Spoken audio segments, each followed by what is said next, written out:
E pressing sulla regione. L'indipendenza deve andare in rete. A sollecitare il rispetto delle scadenze per il referendum, a un mese dalla promulgazione della legge regionale, si sono incontrati gli attivisti di Indipendenza Veneta, prima il Veneto e una dozzina di sindaci, da Resana a San Giorgio in Bosco, passando per Castello di Godego, Trissino e Galliera. Purtroppo abbiamo già un piccolo ritardo, io mi auguro che sia presto superato, sembrano siano questioni tecniche. E riguardano gli adempimenti che deve adottare la Giunta in ordine alle procedure di voto e all'apertura del conto corrente, in arrivo però con la prossima settimana. La raccolta dei 14 milioni di euro e questo lo facciamo appunto istituendo un conto corrente che lo si farà domani, la prossima settimana in giunta. Il conto corrente sicuramente, perché c'è già gente che scalpita, che vuole fare il versamento, perché il Veneto vuole partecipare, i veneti vogliono partecipare a questa cosa grandiosa che è sto referendum. Qualcuno ha già consegnato simbolicamente una busta con 2,48 euro, a tanto ammonterebbe il contributo pro capite che i veneti dovrebbero sostenere per autofinanziarsi.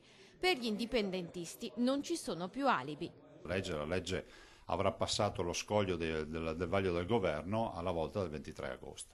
Quindi si va avanti? Si va avanti rispettando la legge e facendo le cose per bene. E per l'estate banchetti e volantinaggio ovunque.